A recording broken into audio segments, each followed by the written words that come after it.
So y'all ready? Y'all set? Y'all good to go? Let's go. All right.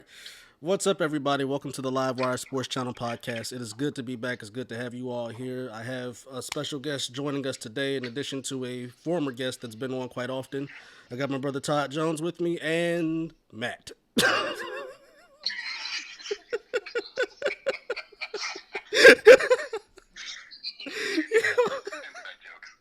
Inside jokes.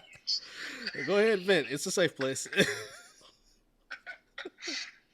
So we got a lot to talk about. Being as though this is a sports channel, a lot of basketball going on right now. First round of playoffs just ended, and we're in the second round. And as a Warriors fan, I am quite disgusted. Matt, you raised an interesting point about a potential brawl going off by Game 4. I'm feeling pretty positive. I think by four we might see. We already got an elbow gone, some stitches. I feel really good, but Josh is gonna just lay somebody out eventually in one way or another, or his dad Usher will. One of the two. So somebody's getting put to sleep. Okay, Todd, how do you Oh feel yeah, about it? yeah. Because I would actually agree with that, and I would have to blame the referees for it because they set the tempo of what a flagrant two is and is not. That is true. Somebody made a good point. They said anything that's a flagrant now is more likely to get thrown out than usual, Yeah, just to keep things in check. So I think it's a very unfair thing to just throw Draymond out, right? Like you said, it does set the tone for what the series is going to be, and I don't think that that's good. I don't think that's healthy for the players because if you show any type of emotion, particularly on our side, they don't really like Draymond. They don't, the young guys on Memphis, they don't have a reputation just yet. Like no. somebody said, "Oh, Dylan Brooks, we known him for a while. He's not known to be a dirty player." But stuff like that is how it starts. It was a completely unnecessary play. And if we had done that to anybody else, like if that happened to Steph Curry, like what then? You know what I mean? Like would he That's a be good question. suspended going forward? Like, can't really say that because like you don't know because it's like well Steph Curry history is he's been a good, clean, uptight guy. Like he never really had gotten into any situation where he's making a dirty play. But then it's like a Draymond or DeMarcus Cousins, it's like, well, you done it before, so we just gonna throw you out because of what you did in the past and not what you're doing now, and that's really unfair. Well, I'm saying like on the receiving end of it. If that was Steph going up, do you think he would have tried it? Do you think that the punishment would have been more severe? Because Gary Payton is just now kind of getting his legs and is becoming a fan favorite.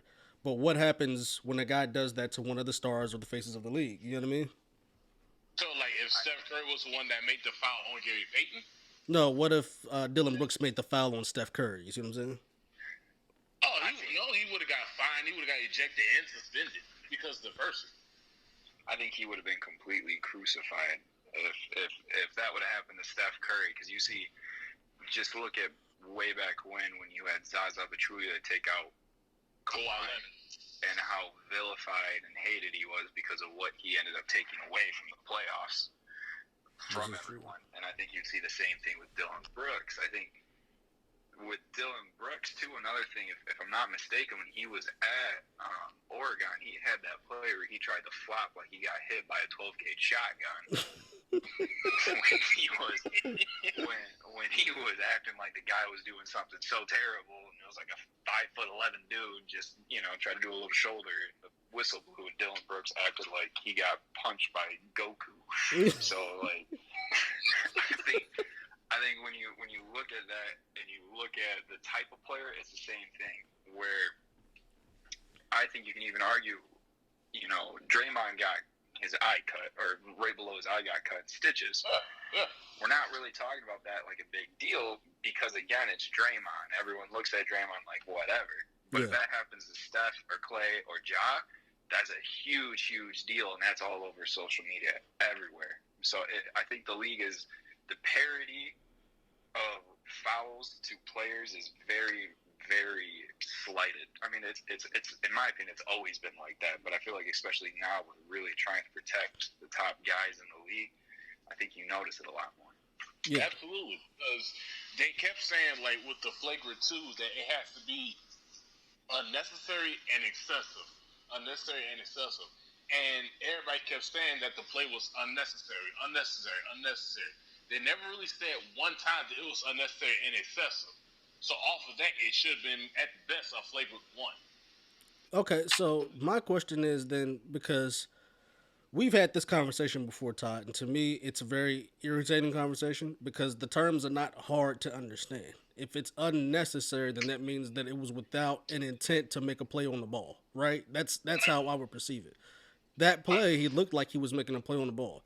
What Dylan did is, it'd be one thing if you cracked him upside the head and it was not intentional. To me, it looked 100% intentional. Your feet did not really even leave the ground. You knew that there was no way you were going to get to it. Like if a guy's putting his body in between you and the ball and he's extending his arm away from you and you're not running to chase and get a chase down block, which he knows, one, he's not capable of. Two, it's a bad angle to try to go for it. Yeah, it's gonna be perceived different. I mean, perceived different. And so, my question is then, at what point do we call a player dirty? That's a good question. That is a good question. Like, what is like the point? Because we call Grayson Allen a dirty player. Right. We've called some people will call Draymond Green a dirty player for what he's done in his history and his past. It's me. I feel like if he has a history of doing that, then like in a way he's a dirty player. But I don't think that that's okay. So I get what you're saying, right? So it's interesting to me that some players get that rap, and they only did it once or twice, right? One where it was intentional, the second time where it looked like it could be either or, right? So with Draymond, he didn't get a lot of opportunities because some of the stuff he did, and he's admitted to it, was quite excessive. Pat Beverly, we know what type of time he's on, right? Yeah, we know. So it's just interesting how we pick and choose because to say, oh, Dylan Brooks doesn't have a history of this. Well, what about Marcus Smart? Marcus Smart doesn't necessarily make dirty plays, but when you dive into a guy's knee, knowing there's no way you're going to get that ball without injuring the guy or putting him at a serious risk, is that a dirty play or a dirty player? See, I think that's a definition of, and like Todd, especially when we would play basketball up at the second, I know it's completely different, but in a sense, there are guys that play basketball and there are guys that play basketball with a reckless abundance that don't think about a repercussion of something you go to do. Oh my God, yeah. And I think that when you watch guys like that, and I really think for Dylan Brooks, because up until then, no one had really any bad thing to say about Dylan Brooks, really, besides the floppy top Oregon play. But nobody you've ever really seen about him look at him and go, "Oh, dude, that dude's one of the dirtiest dudes in the game." Like, but I definitely think there's a sense in a moment, especially for a young guy like Brooks, which if we're looking at it, that whole Memphis team has no idea what playoff basketball really is, just in the state of experience of being out there. So I think there could be a case to even argue that it was a reckless abandon. It's not really thinking, doing something, because we've all had committed fouls on someone and go, "Oh, that was a really bad move. That could have turned out really bad." And it could have been a situation where if nothing happens, he's probably thinking to himself afterwards, like, "Ooh, that could have turned out bad." And he could have been in one of those situations where it wasn't, where it did turn out bad, and he could be thinking, crap. Like, I think that happens a lot with sports guys, especially with basketball, because basketball, I mean, once you're in the air, it's one of those situations where you're at the mercy of whoever wants to be a giant, what that day, from what's going to happen when you come back down. And with Marcus Smart, sometimes I feel like he can go either way. I think it depends on his mood, just like if it depends on the mood of other guys. Pat Beverly, if there was an award for the biggest clapper of the year, he won it every single year. So, I've never seen someone have such an attitude that has such a minor role in a basketball game, but I guess maybe I don't respect that. But all right, so we're gonna have to have a discussion about my perspective on it. So to be honest, I actually like Marcus Smart. I'm a Warriors fan, so I love Draymond Green. I understand that a lot of people don't like these type of players, unless of course they're on your team. You hate to play against them, love when they play with you. And so I can understand the frustration for Draymond seeing his teammate get hit like that, given the history of the team, for especially in the last 2 or 3 years. And I know, like, you just gave that example of sack and stuff like that, but me and Todd have also had that conversation, right, where people being. I do consider when you're reckless to that degree, I'm gonna put you in that category of dirty player. Because if I'm coming down on the break and you know you cannot get to the ball and you make a play on the ball, more likely than not, when I'm in the air, if you do anything, most guys, when you're just completely defenseless, most of the time, bad things happen. When you go out there and you say, I know I can't get this, but I'm still going to do it anyway, I do consider that dirty. There is a level of intent there because there's a level of recklessness. You see what I'm saying? It's understandable. It's the same thing as like, okay, if a guy undercut me, which did happen. What was it, last year or 2020? I think it was. I think it was into 2020. I'm going up for a layup. The guy knows that he can't get to the ball, but that crap they do where they try to like run at your legs, and then you clip a guy, and I roll my damn ankle. Like, yeah, I'm gonna be frustrated. I'm gonna be hot because it's an unnecessary play. Like, if you can get it, then try to go for it. But a lot of guys don't do that. Like, Dylan had no way he was going to chase that down. Like, I can see if LeBron tried that because that's within the realm of, like, what his talent is. But for Dylan to do that, I thought it was not only just reckless, but it was just a flat-out, just dangerous and unnecessary play. So I do think that he should have been thrown out. I'm not sure, about being suspended for Game 3. A lot of people seem to be pushing for that. I'm not sure if that's warranted. What do you guys think? No, I don't think that would be warranted at all because we have to think about like this scenario happened before in round 1 of the playoffs. It was a Pelicans and Suns series where Herbert Jones was going to the basket and Chris Paul clearly missed the ball and clocked Herbert Jones in the head, and he got a flagrant 1. That's true. So it's the inconsistency. It's like, okay, it's a flagrant 1 here, but then you go here, it's a flagrant 2. I'm going to tell you exactly why. When smaller players do anything to a bigger player, it doesn't seem the same way as if a bigger player does something to the smaller player. We tend to get away with a whole hell of a lot more than we should be on the real. And that's kind of what Shaq was talking about before. Yeah, I'm throwing elbows because y'all keep trying to murder me in the paint. So I'll murder y'all before y'all murder me. Yeah, if somebody got to die, it's going to be you. Like... Yeah, that's the definition of Marshawn Lynch, where who was it? I think it was Marshawn. Basically, he's like, I know I'm gonna get got, but I'm gonna get mine before I get got. Though that's basically along the same lines. I know exactly what he's talking about. Yeah, I'm gonna get popped, but like I'm gonna hit you twice as hard. Like you're gonna feel the wrath of John Jones uppercut my elbow real quick before you pop me in the head. And I think the biggest problem when everyone starts arguing about is it a flagrant 1, is it a flagrant 2, the biggest argument, and you guys alluded to it in the beginning, is the fact that there is no transparency on what is a flagrant 1, what is a flagrant 2. It's almost as bad if you want to argue MVP, because MVP every year gets argued about what's a real MVP. Oh, it feels like every couple years a different kind of thing comes out and a different guy wins it for different reasons that wouldn't have won it the year before because of these different reasons. Flagrant fouls feel a lot like that, where there's never ever consistency in either or, whether it be that award or that flagrant call. So it makes such a tough situation, I think, for the good NBA refs, and then also it makes even the worst NBA refs look even more bad when they start calling that stuff. So it creates, I think, such a rock and a hard place situation to where we have these arguments of where people can go, yep, that's one or that's the other, and move on. That's a fair point of view. It's like, because MVP is like, okay, is it most valuable player, or it's the team that has the most wins, so who's the best player on the team with the most wins, or it's the guy that averaged the most points or whatnot, or like they setting like historic records. It's a conversation that changes like every 2 to 3 years. But it only I'm sorry, but it only changes because the wrong people are voting for the award. I agree with Draymond there as well. You should not get the opportunity, the media in particular, right? How is it that they get to decide 100% of who gets these things when you guys push the narrative on certain players, you guys don't like certain players, and things like that? To me, when you talk about these awards now, right, and the MVP is the most annoying because, like you said, Matt, the lack of consistency, right? How can you look at what happened all season long and say that Ja Morant got most improved over a guy who was nearly out of the league and went to the best scorer on a playoff team. How does a guy who went from an all-star 20 point per game guy face of the franchise, you know what I'm saying? Like that doesn't make sense. If Ja got it, but then by that metric, shouldn't have Steph Curry gotten it during his unanimous year?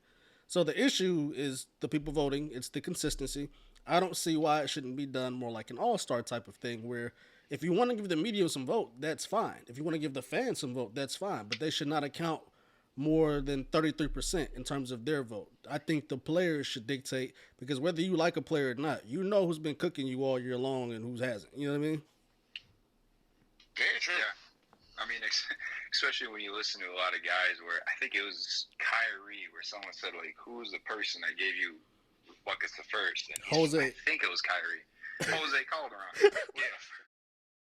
First person when you got in the league to bust your ass. When you was like, we you came after that game like this. I got most of that. First game.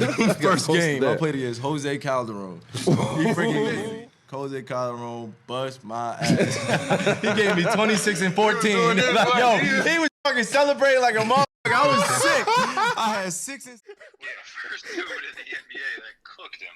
So, which also, like, for everyone that goes, and me and Tyler go back and forth on this, where we go, like, it's hilarious how fans sit there and the media sits there and they say, this guy sucks. He's terrible in the NBA.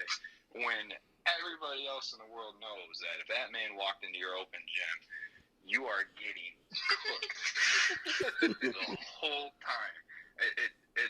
And I know we and Ty go back and forth with this, but it's very true where we go, Scalabrine is closer to LeBron than we are probably to Scalabrine. Even though that argument will go on. That might be a bigger argument than Bron and Jordan is how she is Scalabrine, really. Like, that's a bigger argument. But the MIP this year I thought was the dumbest thing in the world because that's right. There is no way that Ja should have won it. You saw even Ja hand it off to Bane on his team. Right. Because even Ja was like, that makes no sense. Nobody, I'm not even going to lie. I didn't even realize Ja was a finalist for that award. I didn't know he was either.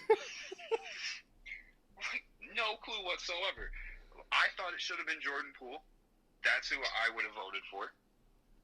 Yeah, I would agree. It made the most sense. The stride that he has made, and then also seeing what he's doing in the playoffs, that's also one thing. I believe awards should be handed out after the season is over. Todd, talk about it. Same thing with the NFL. I don't give it, SI, what. That playoffs deserve to matter. Because you want to see who's the most valuable dude in the league? That guy's going to show up in the playoffs, and you're about to find out. Hey, all I have to do is disagree with that because, like, a season awards are okay. Yeah, you was good in the season, but if your team to make the playoffs, then did it really matter? No, because it didn't make the playoffs. And everybody's going for basically the NBA championship. So if that was the case where the playoffs was included for season awards, a lot more superstars will have more MVPs than they do. Mm-hmm. A whole bunch of guys. LeBron James would have more. Kobe, may he rest in peace, would have definitely had more. Michael Jordan would have absolutely had more.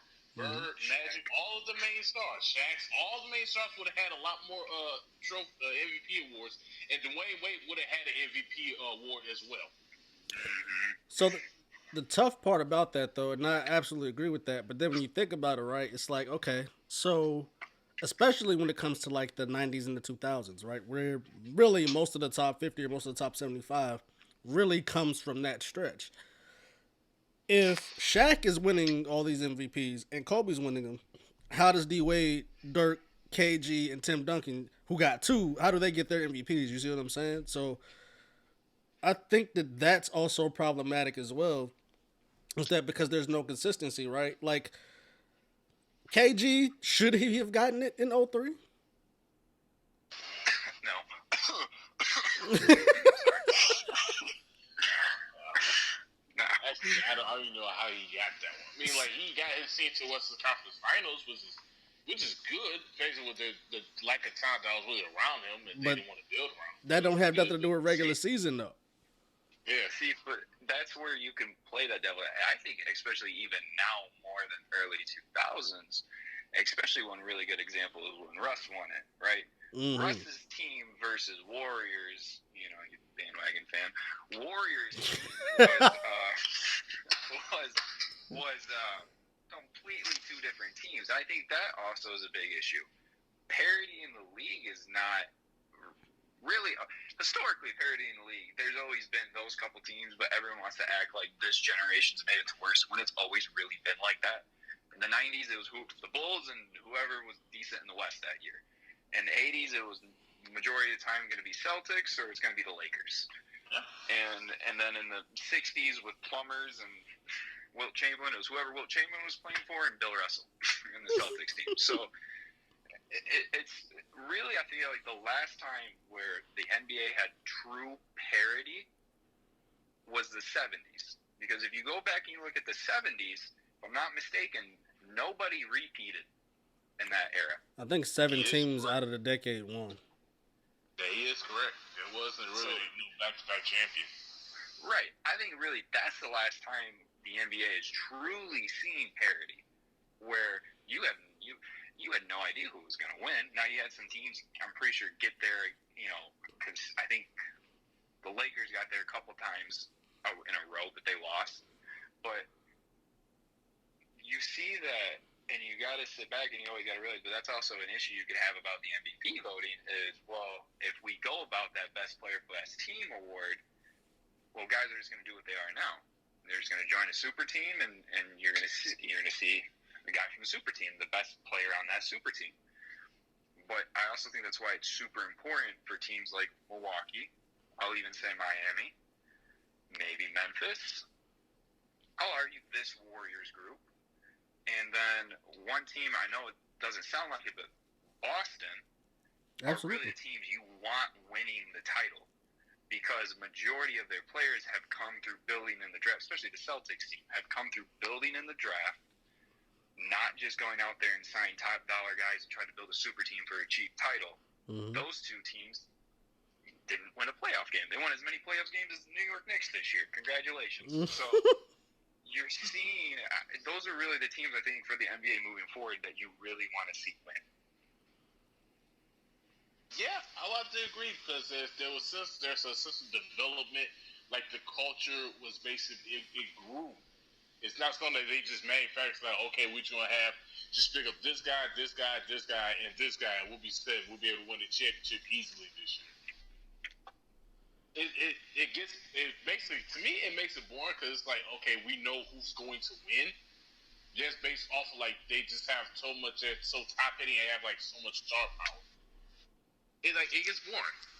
Like I like seeing teams that has like maybe 1 or 2 stars, but then the rest is like it may be guys that could potentially grow into becoming stars themselves, and it's built through the draft. But a lot of these, so that's another interesting thing that you bring up when you talked about Todd. So the fact that you mentioned 2 teams really were the only 2 available that drafted out of a pool of people and just happened to draft great, which would be Boston and Golden State. The fact that they were happen to draft 3 franchise guys, that's very, very uncommon. We have not seen that for decades. So does that not point out an issue in how people perceive talent and stuff like that? The fact that it's commonly the best talent is not the number 1 pick, or it goes later in the draft. Because if you look at most of these drafts, 90% of them throughout history will be redone if you looked at the talent pool and who needed what and who drafted what and stuff like that. Absolutely. And that goes with the management of what they see, because they're like, oh, like this is the guy. And then you have people on the draft like, bro, I only have him top 15. How do you have him number 1? So it's literally the eye test of like what people are seeing or what they're not seeing. So that goes really with the management, because you see managers like, oh, I will trade this guy for like the first pick, and then the 2 people that they trade is literally corner pieces for a franchise to win a championship that they didn't even get a chance to actually let grow and develop. Like they let them go too early before they can actually do something. Like, a prime example was with when LeBron James went back to Cleveland and Cleveland drafted Andrew Wiggins. Mm-hmm. And before LeBron James stepped foot in Cleveland, Andrew Wiggins was shipped off. And it's like now you got him in a better situation with Golden State. He actually is playing a lot better. He actually was an All-Star this year. Now, don't get me wrong, it was due to a lot of injuries that happened in the Western Conference. But nonetheless, that has nothing to do with Andrew Wiggins. He stepped up. He was in a better situation, in a system that best fit for him, and he was able to grow. I remember he was a starter, too, so it wasn't like he got put in on the bench to replace somebody. So that says a lot still. Like, that's important. Like, you got to have some, like, LeBron James, like KD, Steph Curry, they're not going to be here forever. Okay? We all was thinking that when Kobe was around, MJ was around, all these guys. You got to have another guy coming in. It means that you got to have a good environment for them to grow. Because a lot of these organizations like, okay, we want to win right now. And they just start making trades that make no sense because they're not getting the progress that they want now from the future. Well, you got to work towards that. You got to give them time. You got to give them time to grow, give them time to learn. But isn't that interesting, though? Right? You've heard for years, oh, this is a copycat league, right? So why is it that when you think about it, nobody copies the Spurs? Or what Golden State is doing, basically, which is simply a younger version of what the Spurs have done for years. Instead of trying to go for one right now, why not prepare to get 5 and be competitive for 20 straight years? And even the years right now that they're not making the playoffs, don't nobody want to match up with them. Like, they're very tough out. It's that I would argue is a very, very simple 3-letter word.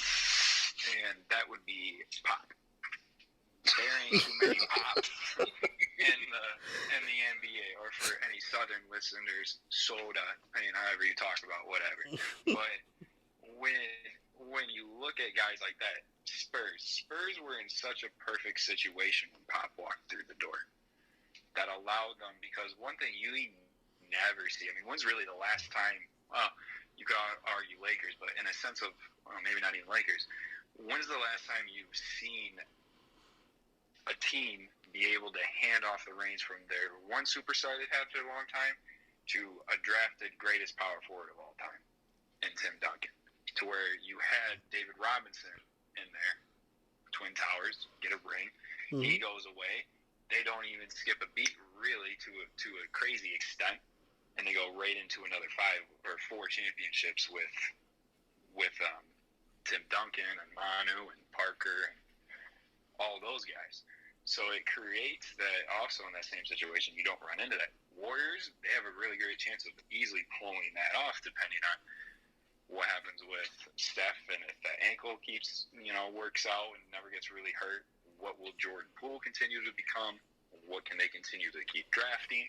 So they have that potential to keep it going even after those guys step away. But I think the reason why you don't see it so hard, and I think why you look at a Patriots in the NFL or Spurs in the NBA, it's extremely, extremely, extremely difficult to have that. And it also starts with ownership. Your owner's got to be willing to let something grow and blossom.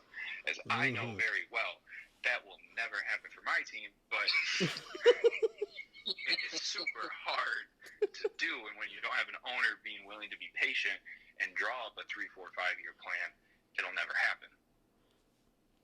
Okay, so let's say, because we had this conversation before as well, and I think it's something I do want to go into a little bit more in depth, because me and Todd have had this conversation before where we're like, okay, we look at a roster, or there have been people that I've told Todd about this, like if he gets a chance in the league, he'll go off. Case in point, my guy Mike James that I saw in Phoenix, and when I saw Brooklyn picked him up, I was like, Todd, you got to look at this. Like, I know that this dude's gonna be nice. There's no way he shouldn't be on an active roster right now. There was another guy that I told you about, Todd. I think his name was Raphael Putney. He played for the Grand Rapid Vipers on the G League team. Dude was like 6'11", could really shoot, defend, looked like a really like poor version of KD essentially. Like, but dude could play. And when you look at like a lot of how these teams just refuse to develop talent, the amount of teams that don't develop talent and then a guy goes into a better situation and then you see his full potential, it's quite disturbing that a lot of these professional organizations and stuff like that, like you said, Tom, like they don't take the time to develop their assets. If you're dumping millions into a contract for a guy, you would think that you would be patient enough to say, hey, let's if this isn't working, then let's figure something else out. It's like the Ben Simmons case, right? There's no way I'm giving a guy a huge contract when I don't see any way, shape, or form that you're growing. That's just crazy to me. Oh yeah, I would say like a prime example of that too is that it's not just like the players; it's also the coaching. And a prime example of that I'm gonna go like into football real quick, and that you're probably gonna like this, but you can't agree. The Pittsburgh Steelers was Mike Tomlin. Seriously, like if the Pittsburgh Steelers, they're out there like entire like career, entire like existence of an organization. I think they only had like 3 coaches, and like Mike Tomlin, I believe, was like. And like Tom's like their third one. Like they actually take the time. Like, look, you're gonna be our head coach. We're gonna give you the time you need to invest to like find your scheme, find like what works for your offense, what you want defensively to make things work. We are investing in you. We believe in you. That's what happens. That's what I see like in the NBA that you don't really see that often because you got so many players just bouncing around trying to get into the best situation for them, or they just get traded before they actually can blossom and bloom to being, whatever they're going to be to their potential. And it's like, they say, okay, we want you, but we need you to, show progress. Some progressions are faster, some are slower. Mm-hmm. They say you have to be able to give the time out and just, continue to show that you believe in the player. And if you don't, they might never show it. And it's like, okay, we might as well go ahead and just ship them off and see if we get something else. And as soon as you ship them off, they start getting better and actually start to progress. You're like, why didn't they do that here? You lost your belief in